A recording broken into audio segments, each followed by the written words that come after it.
예, 우리 할렐루야 샬롬 하고 축복하는 인사합니다. 할렐루야 샬롬 샬롬 샬롬 샬롬 샬롬. 하나님 사랑합니다. 여러분 주 안에서 사랑합니다.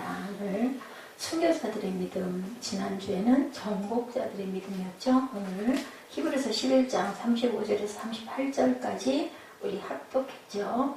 여자들은 자기의 죽은 자들을 부활로 받아들이기도 하며 또 어떤 이들은 더 좋은 부활을 얻고자 하여 심한 고문을 받되 구차히 풀려나가기를 원하지 않았다. 그 심한 고문들은 조롱과 채찍질뿐 아니라 결박과 옥에 갇히는 시련, 그리고 돌로 치는 것, 톱으로 켜는 것, 시험과 칼로 죽임을 당하고 양과 염소의 가죽을 입고 유리하여 궁핍과 환난과 확대를 받았으니 이런 사람은 세상이 감당하지 못하느니라. 이들이 광야와 산과 동굴과 토굴에 유리하였느니라. 얼마나 학대를 받았으면 짐승의 가죽을 뒤집어 쓰고 살았다라고 이렇게 말씀하네요. 지난 시간에는 정복자들의 믿음의 모습, 사람들은 위너, 그죠? 아주 승리한 자들의 모습으로 너무너무 영광스러운 모습인데, 예, 이런 순교자들의 믿음은 어때요? 완전히 실패자들의 모습이 되어가지고 결국은 죽어버리는 그러한 사건이, 오히려 그것이 정복자들의 믿음에서 한 걸음 더 나아간 순교의 믿음이다. 순교에는 뭐가 있기 때문에 부활이 있음을 믿었다라는 거죠. 그래서 어떻게 보면 오히려 정복자들의 믿음보다도 더 아주 정말 정확한, 더 깊은 믿음이 아니었을까. 사람의 눈에 보이는 모습과 전혀 다른 모습이었다라고 주장을 하죠. 많은 정복자들의 믿음에는 놀라운 기적들, 그죠? 그게 나타나고, 그것을 체험하고, 그리고 그것으로 인해서 영생을 얻었다라는 그런 승리의 느낌이 있는데, 그것이 전부가 아니라 오늘 두 번째 단계, 첫 번째 단계와는 정반대로 보이는 믿음입니다. 모든 것을 얻은 것이 아닌 잃어버리고 패배하고 죽음으로 모든 걸 다 빼앗기는 그러한 믿음이, 순교자들의 믿음에는, 잃는 순교자들의 믿음에 패배와 죽음이 놓여 있는데, 그것이 패배처럼 보이지만 죽음 뒤에 사랑과 용서의 기적을 낳고 궁극적으로는 부활의 승리를 낳는 믿음이 있다. 하늘의 밀이 땅에 떨어져서 온전히 죽어서 30배, 60배, 100배의 그러한 열매를 거두는 축복이 분명히 이 순교의 믿음 뒤에는 있다라는 얘기죠. 패배가 승리고 순교가 부활임을 보여주는 믿음에 있어서 진정한 순교자들이 보여주는 믿음의 절정이 바로 이 순교다. 누가? 예수님의 12제자의 가룟 유다 빠지고, 그리고 맨 마지막에 그 사도 요한 빠진 나머지 제자들은 전부 다 12제자 중에서 뭐 마띠아가 대신, 예, 그 가룟 유다 대신 들어갔으니까 11제자는 모두 다 순교했다라고, 예, 이렇게 나타나 있다면 그들의 믿음이 결실이 뭐냐? 오늘날의 교회다. 교회가 섰죠? 죽음으로 인해서. 자, 믿음의 모본, 그 모든 절정의 믿음을 보여주신 분이 바로 예수 그리스도의 생애라고 우리는 압니다. 33세에 죄 없으신 분으로 하나님 자체가 인간의 모습을 입고 낮아져서 땅에 오셔가지고 결국은 섬기다가 십자가에 33세의 나이로 못 박혀 돌아가신 이 믿음도 바로 순교자들의 믿음의 가장 모본이 되신 분이다. 예, 패배자의 모습 같죠. 사실은, 예, 너 그 나무에서 내려와, 십자가에서 내려와, 네가 하나님의 아들이면 할 수 있잖아.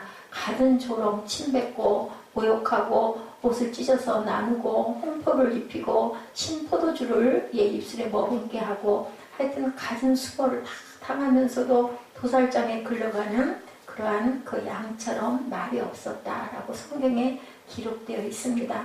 하실 수 없어서가 아니라 뭐든지 다 이룰 수도 있고 십자가에서 당연히 내려오실 수도 있는데도 불구하고 그 모든 것을 패배자처럼 묵묵히 감당하셨던 그 예수 그리스도의 그 믿음과 사랑을 우리는 본받아 가야 되겠다. 이래서 십자가는 참 소망이고 부활이다. 왜냐하면 예수께서 이루셨기 때문에. 성경에서 말하는 순교자들의 믿음, 첫째는 순교자들의 믿음은 부활을 믿는 신앙이었다. 35절이죠. 우리 함께 합독합니다. 여자들은 자기의 죽은 자들을 부활로 받아들이기도 하며 어떤 이들은 더 좋은 부활을 얻고자 하여 심한 고문을 받되 구차히 풀려나기를 원하지 아니하였으며 여자들은 자기의 죽은 자들을 부활로 받아들였다라고 이렇게 얘기합니다. 부활로 받아들이기는 그 믿음, 순교자들의 믿음은 바로 부활을 믿는 믿음이다. 아까 제가 서두에 말씀드린 것처럼 어떤 고난과 환난도 받아들이는 믿음이 바로 부활이다. 부활이 있기 때문에 우리는 죽어도 살겠고 그거 믿으니까 죽는 순간 좀 두려움은 있지만 그것도 담대하게 어차피 우리 한번 갈 거 온전하게 죽어서 다시 내 몸은 죽더라도 영이 살 거야 라는 확실한 믿음이 있었다는 거죠. 예수님이 말씀하시죠. 나는 부활이요 생명이니 나를 믿는 자는 죽어도 살겠고 살아서 나를 믿는 자는 영원히 죽지 아니하느냐 그렇게 말씀하셨기 때문에 그 말을 믿은 거죠. 아브라함이 25년 동안 하나님께 계속 믿음의 훈련을 받다가 맨 마지막 훈련이 뭐였어요? 이삭을 하나님께 드리는 것을 순종한 그 믿음. 예, 자녀를 내 앞에서 번제로 죽여라 인 것과 네가 죽을래 자녀를 죽일까 했을 때 우리는 무엇을 택할까?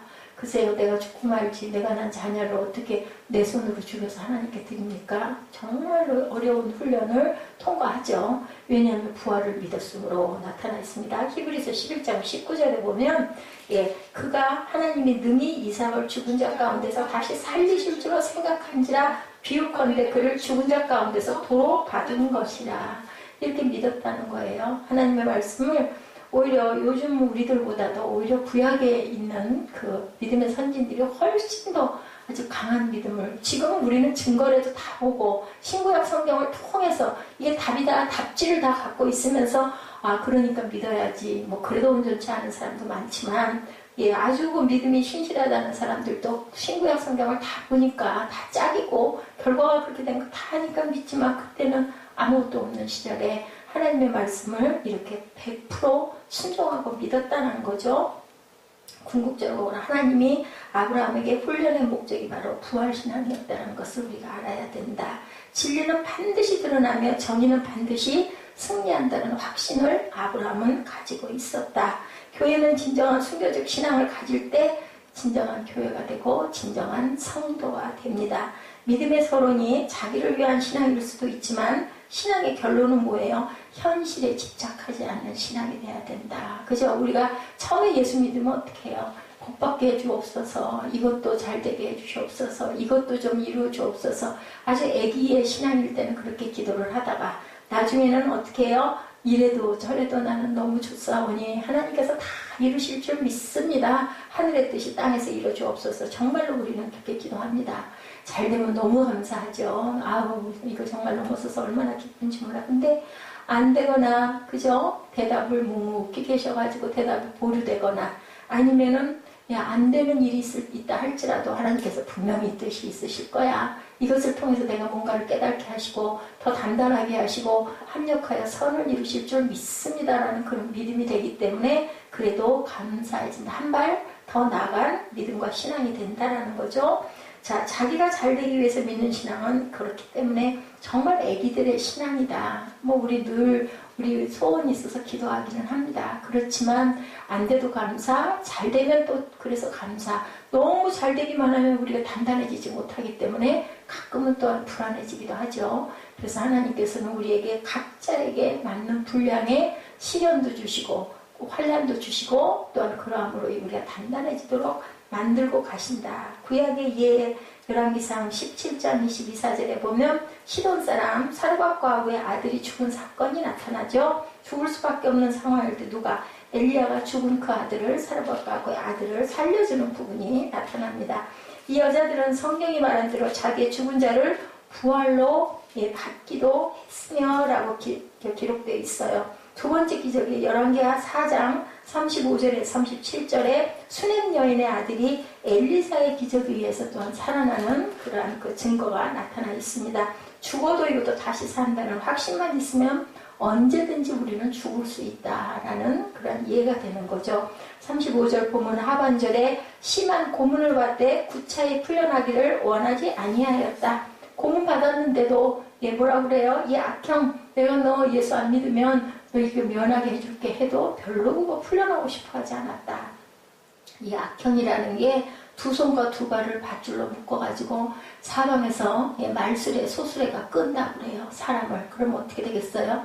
다리는 다리대로, 뒤에 팔은 팔대로 찢어서 나가겠죠. 그렇게 찢어서 죽이는 그런 얼마나 무서워요. 상상만 해도 무섭고 정말 치가 떨리죠. 그냥 총 한 방 땅 쏴서 죽는 게 세상 그 순간은 두렵지만 그냥 죽을 건데 이렇게 고문을 하는데 그 악형 앞에서도 별로 너 이거 풀어줄게. 이거 지금 당장에 예수만 믿지 마. 그럼 이거 없게 해줄게. 그래도 별로 그걸 원하지 않았다라는 거죠. 인류가 죄가 들어온 이후에 인류의 악형은 지금까지도 계속되고 있다. 정말 그 잔인한 악형들을 어떻게 그렇게 개발을 해서 인간에게 사용을 했는지 누가 그랬어요? 인간이 인간을 그렇게 하죠. 그죠? 예, 정말 무서운 악형. 거기에서도 전혀 풀려나기를 원하지 아니하였다. 우리는 정말 못할 것 같아요. 그런데 그것도 하나님께서 힘주시면 사단의 그 도구가 돼서 내가 사는 이는 차라리 죽어서 내 영혼이 영생을 얻겠나이다 라는 그 마음, 부활을 믿는 마음을 가지면 예, 할 수 있다. 그 힘도 하나님께서 주신다라는 거죠. 우리가 이렇게 스스로 결단을 해야겠다는 거예요. 고문이냐 신앙이냐 우리는 항상 선택을 해요. 그 무서운 선택을 나는 그냥 고문받아도 상관없고 나는 내 영혼이 영생으로 영원히 살 거야 라는 결단을 했다라는 거죠. AD 155년경에 우리 기독교 역사상 믿음의 노장 폴리캅 순교의 장면 유명하죠. 그 사화가 예수 그리스도를 부인하면 살려주겠다라고 예, 그렇게 얘기합니다. 원형경기장에서. 그런데 뭐라 그래요? 로마 총독 앞에서 나는 살아온 이분이 86세 때였어요. 86년 동안 한 번도 하나님은 나를 버리신 일이 없다. 이제 와서 내가 하나님을 버릴 수는 없다. 그냥 나는 이대로 갈 거니 나를 산채로 불 속에 던지시오. 나는 절대 미동도 하지 않겠어. 사실은 사자굴에다 집어넣으려고 했는데 최고의 악형이 불에 태워 죽이는 거였다고 합니다. 그런데 그 불을 정말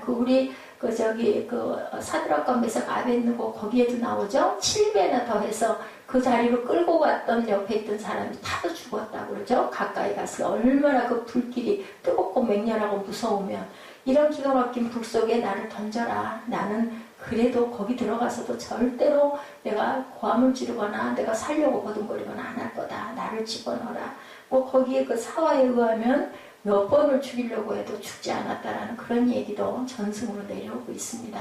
결국은 돌아가죠. 돌아가지만 이렇게 온전하게 하나님께 모든 것을 다 의지하고 우리가 정말 뭐라 그래도 초월한 그런 신앙 상태가 되어버리죠. 그렇게 되면 어떤 것도 두려울 게 없다. 믿음은 결코 구차하게 자기 생명을 위해서 신앙을 배신하고 절대로 악형을 거부하지 않았다는 거죠. 예, 기독교 역사는 순교의 역사다. 이렇기 때문에 그래서 일본인들이 그 얘기를 한다고 그러죠. 순교자가 없어서 일본이 이렇게 믿음이 약하다고.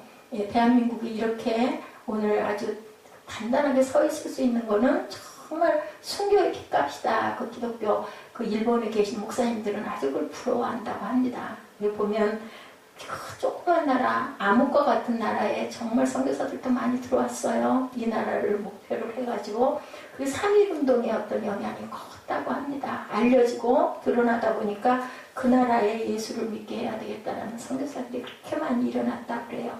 마귀는 우리의 육체뿐만 아니라 우리의 영혼을 멸하려고 달겨드는데 육체는 멸할 수가 있죠. 우리의 중병이 들어가지고 우리의 수명을 다 하지 못하고 죽는 거, 그것도 마귀가 우리 몸을 점령하는 건데 영혼은 절대로 그죠? 우리가 침범을 당해서는 안 된다. 몸만 굳게 잡고 새하늘과 새 땅 바라보고 하나님의 영원하신 생명의 말씀이 절대 변함이 없으니까 어차피 이렇게 가나 저렇게 가나 조금 일찍 조금 늦게지만 한 번은 가죠. 그렇기 때문에 절대로 우리는 거기에서 흔들리지 말아야 된다. 악형도 마다하지 않아야 된다. 그러니 우리는 얼마나 정말 감사할 삶을 살고 있는지, 그렇게 열악한 환경에 그 고문을 당하고 그렇게 돌아갔는데, 두 번째 성경에서의 형벌은 나타나죠. 조롱과 채찍질 뿐 결박과 옥에 갇히는 시련도 받았다. 채찍질 뿐만 아니라 또 36절에 보니 어떤 이들은 조롱과 채찍질 뿐 아니라 결박과 옥에 갇히는 시련도 받았으며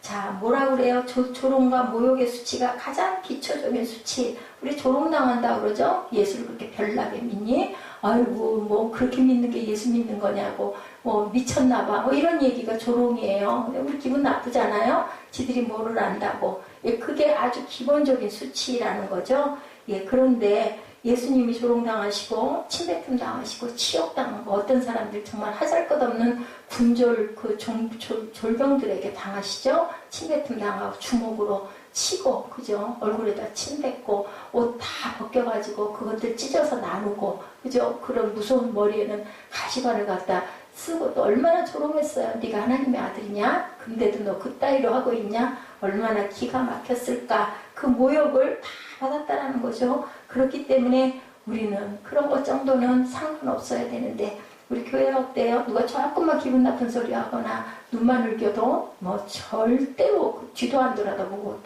돌아가죠. 예, 요즘 세상에 어느 교회가 없어서 내가 예배를 이런 식으로 이런 교회에 와가지고 내가 이런 대접 받으면서 예배 드리겠어? 이렇게 하고 가버린다라는 거죠. 한 번이나 조롱을 받아봤느냐, 한 번이나 예수로 인하여 한 번이나 그런 그 아주 그 자존이 상하는 그런 말을 한 번이나 드러나 봤느냐인 거예요. 우리가 우리 일로 인해서 조롱을 받거나 예, 모욕을 받으면은 그거는 뭐 그럴 수밖에 없는 일인데, 예수님으로 인하여 우리가 그런 치욕을 받아봤느냐. 두 번째 채찍질이죠. 채찍이 아니죠. 삿갓을 찢는 갈고리가 채찍 안쪽에 붙어 있었다고 그러죠. 예수님 채찍질하는 건 등짝을 후려 갈길 때마다 그 갈고리가 살 깊이 박혀가지고 살을 뜯어내는 아주 무서운 그 고문의 도구였다고 합니다. 자, 그 예수님이 맞으신 채찍질, 예, 그 무서운 채찍질도 감당하신 예수님. 자, 눈에 보이지 않는 수많은 채찍질을 우리가 또한 무엇으로? 영적으로 받을 수도 있다라는 거예요. 무엇으로? 예수 믿음으로 인하여서. 보면 예수 믿지 못하게 하는 옛날에 아주 핍박받았던 아녀자들이 굉장히 많았죠. 가정에서 남편들이 정말 엄청 아내들 핍박했어요. 예수 믿는다고, 미쳤다고, 야소교라고 하죠. 거기 가가지고 그 목사님들이 되게 남자분들이니까 연애하고 왔다고 두들겨 패고 발길로 걷어차고, 정말 그런 환난 당한 우리 그 어머니, 그 윗세대들, 어머니 세대들 굉장히 많았습니다. 그런데도 죽어도 교회로 갔던 그런, 오히려 그럼 또 더하죠. 어떤 면으로 보면. 예, 그것 어디에 하늘에 상이 있다는 거죠. 사람들은 여러 가지 이유로 세상에 살면서 고문을 서로에게 이렇게 하기도 하고 받기도 하고 산다. 예수 때문이 아니어도, 그죠? 그런데 예수로 인해서 고문과 이런 형벌을 받는 그 상은 하늘에, 반드시 하늘에 있다라는 거죠. 전 세계적으로 고문과 폭력이 지금도 이 세상에도 얼마나 많아졌어요. 유형은 조금 다르지만, 그죠? 정치적인 이유로, 이데올로기의 이유로, 민중화의 이유로, 정의라는 이름으로 나름대로, 그죠? 순교는 그런 이유가 아니고 예수 때문에, 예수 이름으로 받은 그러한 모욕과 치욕과 채찍질과 그 고통들인 거죠. 예수의 진리 때문에 당하는 고문은 바로 뭐다? 믿음의 순교다. 다른 거는 뭐 이데올로기도 뭐 정치적으로 그룹인 것도 뭐 정이라는 이름도 다 소용이 없어요. 아까 온유라는 게 우리가 생각하는 온화한 그게 아니다. 예수 이름으로 우리가 죽을 수도 있는 게 바로 온유라는 거죠. 온유의 끝은 뭐예요? 결국은 샬롬이에요. 자유. 그러니까 이들, 지금 제가 말씀드리는 이들이 나는 그런 거 상관없어. 나는 죽어도 좋아. 세상이 감당치 못할 이 상태가 바로 온유다. 온유의 절정은 샬롬이라는 거죠. 그래서 우리가 성경을 온전하게 알아야 될 부분들이 있어요. 예, 그러니까 정말 온유해 저 사람. 그럼 우리는 부드럽고 잘 웃고 화 안 내고 이런 사람이 온유하다 그러지만 사실은 진리 때문에 죽을 수도 있는 상태가 바로 온유한 상태고, 상태의 결과는 샬롬이다. 자유다. 한 번 나 죽어도 좋다는데 뭐 정말 무서운 거죠. 죽이라고 칼 앞에다 대들면 가서 나 빨리 죽여. 나 빨리 죽고 싶어. 기가 막힌 거죠. 그러면 죽이려고 했던 사람이 어떡하겠어요. 그랬대요. 진짜 일제시대에도 그랬고, 뒤로 도망가 그냥 뭐 두들길 때마다 예수 천당, 예수 지옥 했던 목사님 계시잖아요. 결국은 나중에는 정말 징그럽다고 풀어줬다는 거죠. 뭐 죽이면 그냥 푹 죽일 수도 있을 텐데 그냥 질리는 거죠. 한마디로 저게 뭐가 있으니까 저러지. 미친 거지. 미쳐도 너무 미쳤지. 그럼 결국은 상대 안 하게 된다는 거죠. 이런 자들, 그게 바로 온유라는 거죠. 예수 때문에 고난을 당하는 것이 아닌 너무나 예, 그렇죠. 편해지고 권력이 생기는 거죠. 고난이 아니라. 정말. 예, 그런데 요즘 세상은 어때요? 예수 절대로 그걸로 인한 요만한 말도 들으려 하지 않는다.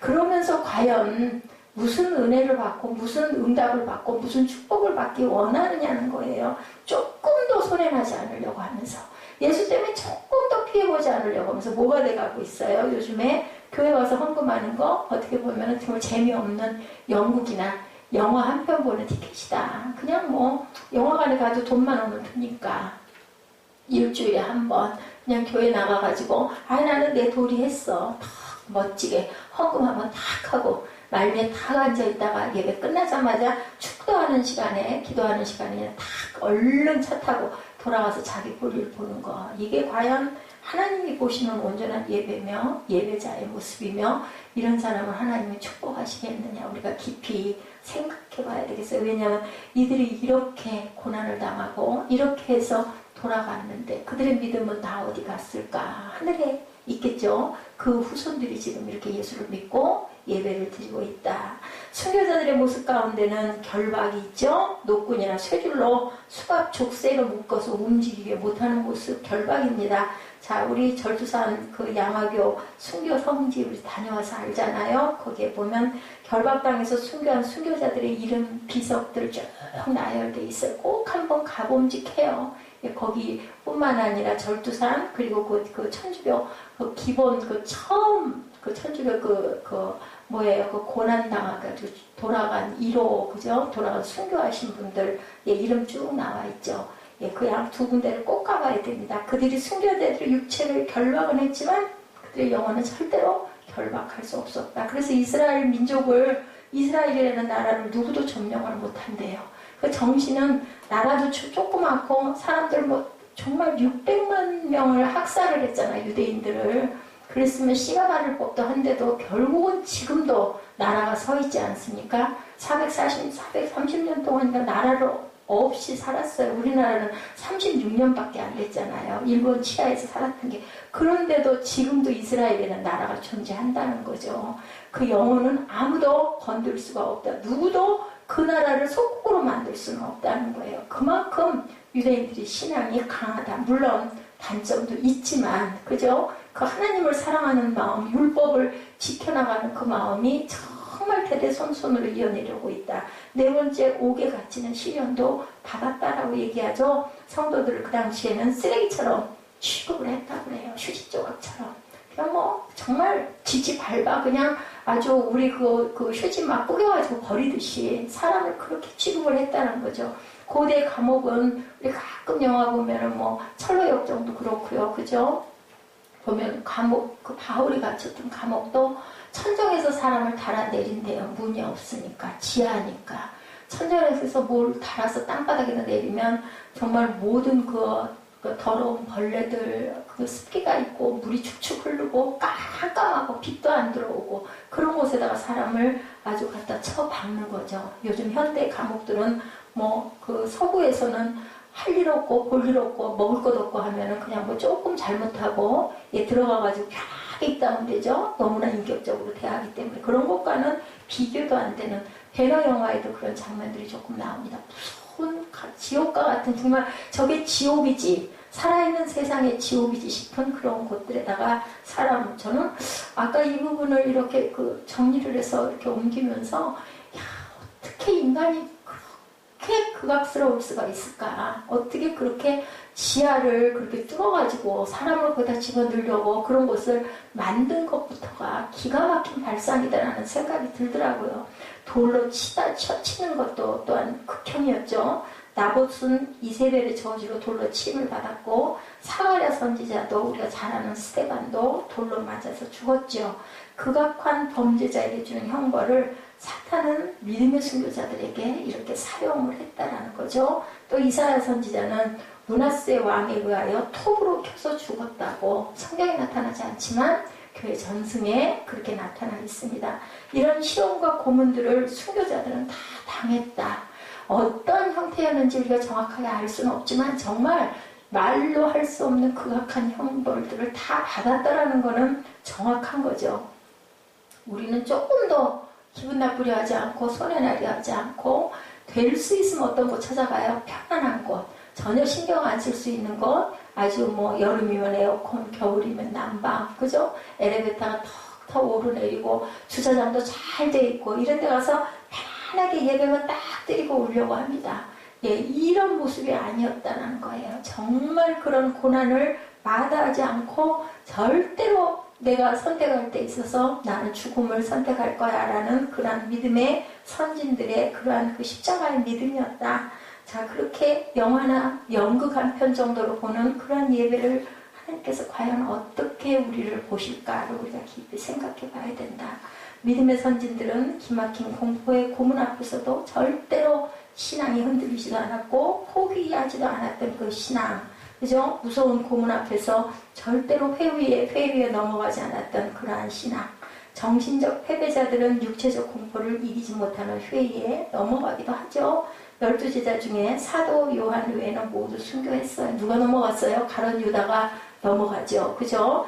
이런 선지자들이 37절에 보니 돌로 치는 것과 톱으로 켜는 것과 시험과 칼로 죽임을 당하고 양과 염소의 가죽옷을 입고 유리하여 옷도 못 입고 떠돌아다니는 방황하는 모습이에요. 궁핍과 환난, 정신적인 고통과 학대죠. 칼로 죽임을 당하고 양과 염소의 가죽옷을 입고 유리하여 옷도 못 입고 뒤집어 쓴 거예요. 그래서 지하에 있다가 세상에 나오려고 영화 가끔 보면 그런 거 있더라고요. 뭐 필요한 게 있을 거 아니에요, 그들도. 그러면은 오밤중에 그렇게 짐승 가죽을 쓰고 어떻게 기어 올라와가지고 지금도 카타콤이 있잖아요. 그래가지고 뭔가를 구입하러 밤중에 살짝 나왔다가 들어가기도 하고 생명이 그 사람들은 30년을 넘지 못한다고 그래요. 그런 속에서 살고 있기 때문에 우리는 지하 뭐 한 1층, 2층에서 조금만 있어도 막 공기 나쁘다 그러고 그죠? 뭐 막 그 환풍기 같은 거 돌리고 해도 안 좋아. 지하에는 절대 있을 게 아니야. 이렇게 하는데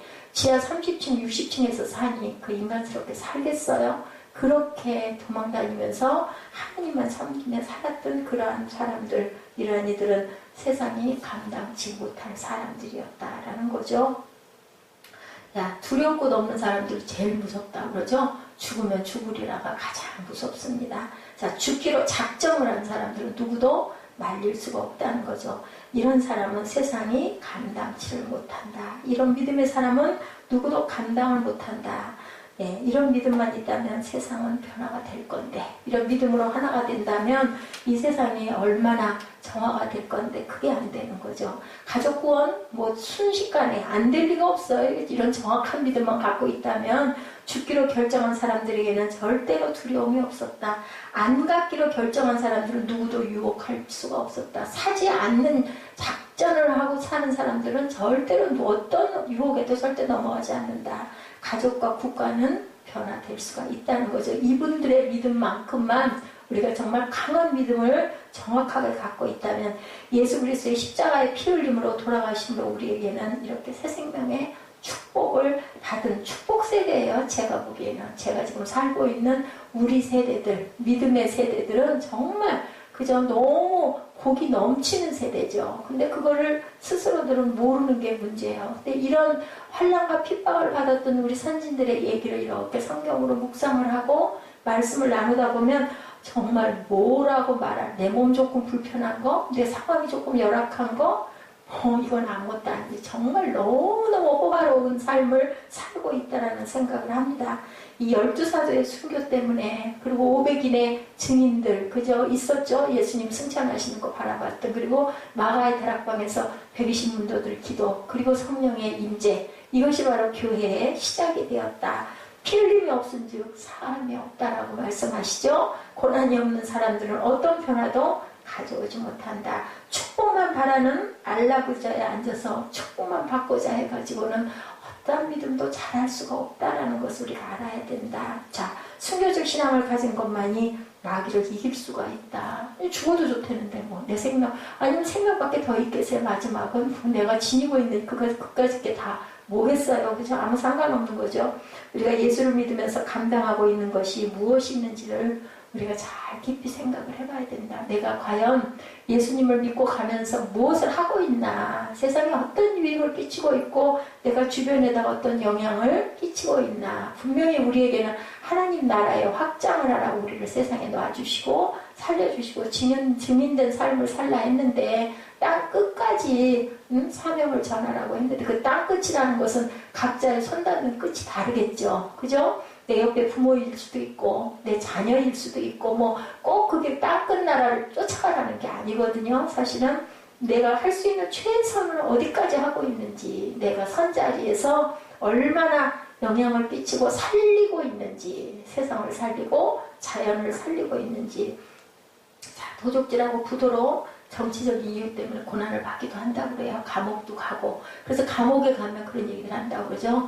우리는 남들의 눈에 보여서 죄를 지은 자들이고 세상에 사는 사람들은 눈에 안 보이고 죄 지어서 있을 뿐이지 우리가 오히려 더 떳떳해. 우리가 이 죄에 대한 벌을 받고 있기 때문에 우리는 저들보다 깨끗해라는 소리를 한다고 그래요. 그런데 이것은 하나님을 위한 고난은 아니다. 눈에 보이지 않는 하나님을 위한 고난. 그래서 그 얘기 하잖아요. 눈에 보이는 부모도 존중하지 않고 사랑하지 않으면서 너희들이 눈에 안 보이는 나를 어떻게 사랑하니? 나는 믿을 수 없다라고 말씀을 하신다고 그러죠. 눈물 없는 기도, 가슴을 찢어내는 기도, 애통이 없는 기도가 하나님을 움직일 수가 있겠느냐는 거예요. 뭐 하늘의 보호자를 움직이는 기도, 큰 소리가 아니죠. 그게 가슴에서 정말 뿜어나오는 정말 애달픈, 정말 내 심장 폐부를 찢을 것 같은 기도를 과연 얼마나 했는지, 그것도 여러분 하나님이 감동 주셔야 그 기도도 나와요. 우리가 아무리 입술로 기도한다 해도 우리 마음에 정말 뭉클한 감동이 올라오려면 성령께서 감화 감동 주셔야 그 마음이 된다라는 거. 얼마나 축복인지 몰라요. 그걸 그래도 아니까. 우리가 매번은 아니어도 하나님의 그 감동을 우리가 느끼고 깨닫고 알기 때문에 이 늦은 시간에도 하나님 앞에 이렇게 마음 다해서 예배할 수 있는 거지. 억지로 예배 드리는 거 정말 얼마나 고역이겠어요. 본인도 고역이고 바라보는 사람도 고역이죠. 감사와 기쁨이 없는 기도를 하나님이 과연 받으실 수 있을 건지. 아니 우리가 부모라고 해도 그러지 않겠어요? 자녀가 뭔가 요구하는 상황만 있고 부모에게 불손하게 굴어 고개도 눈도 안 마주치려고 해. 그런다면 그 자녀 뭐가 이뻐서 뭐 해주고 싶겠어요? 그러니 하물며 하나님은 어떠실까?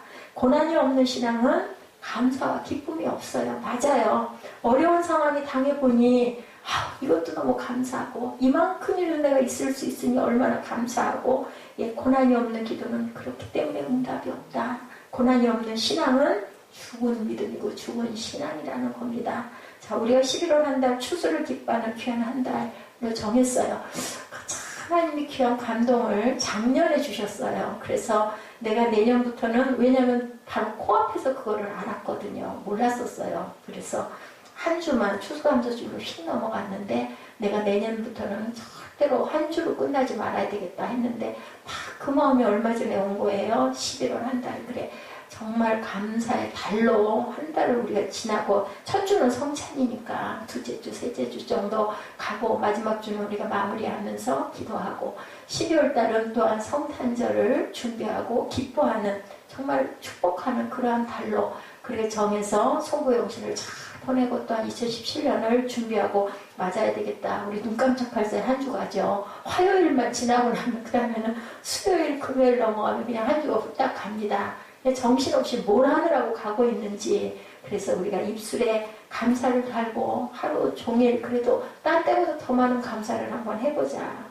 안일에 빠져있고 나태에 빠져있고 적당히 예수 믿는 사람들은 이런 감사하고 감격을 느끼기나 할까. 아니 왜 그렇게 바쁘냐고요. 지금보다 더 어렵게 살던 때도 정말 그렇게 안 바빴는데, 요즘엔 모든 게 스피드 시대인데도, 너무 편리한 시대인데도 시간이 너무 없어. 똑같은 24시간인데 그죠? 이만큼 믿음 생활 속에 살아내게 하신 하나님 감사합니다. 우리가 항상 감사하십시다. 내 눈물과 내 고난, 내 아픔을 통해서 이루어진 것만이 귀한 결실의 열매를 맺는다. 우리가 왜 피와 땀 흘려가지고 잘 모아가지고 뭔가 원하는 거 하나를 어렵게 사면 얼마나 귀해요. 근데 그거보다 몇백 배가 더 나가는 거라도 누군가 휙 사줬다가 그냥 가지고 있다가 휙 버려버리게 되면은 그거 별로 애착이 안 가거든요. 이런 것처럼 정말 눈물과 아픔을 통해서 어떤 하나의 결실을 조금씩 맺어가는 거 정말 귀하죠. 우리의 자리에서 내가 해야 할 노력과 헌신을 통해서 하나님의 귀한 축복을 많이 받으시는, 그것을 작은 거라도 정말 감사하시는 저와 여러분 되시기 바랍니다. 눈물로 기도해 본 사람만이 하나님께 감사의 재단을 올릴 수가 있다. 대개는 그러죠. 하나님의 뼈 빠지게 동동고리 해봤대자 결국은 이거고, 남들은 저만큼 벌어서 저렇게 호화롭게 사는데 그런 거 볼 거 없어요. 내 안에서 그 사람들은 뭐 하루에 밥을 6개 먹겠어요? 그 사람들도 들여다보면 그보다 또 더 큰 어려움과 고난 속에서 허우덕거리고, 물질이 많으면 많을수록 더 고통스럽기도 하는데, 자, 내가 하나님께 받은 이 은혜, 이 축복 기억하시고 작은 것 속에서도 우리가 기쁨을 누리고 함께 기뻐하고 함께 축복하고 함께 기도해 줄 수 있는 헌신하는 삶을 하나님께서 우리가 살게 해주신 그 은혜에 너무 감사합니다. 이런 사람이 얼마나 되겠어요, 그죠? 세상에 많은 인구 중에서 순교자들의 피가 우리의 영혼에 흘러 넘치게 하여 주옵소서 하고 기도하시는 저와 여러분 되시기를 주님의 이름으로 축복합니다. 우리 평화의 기도 찬양하시고 결단하는 시간 갖도록 합니다.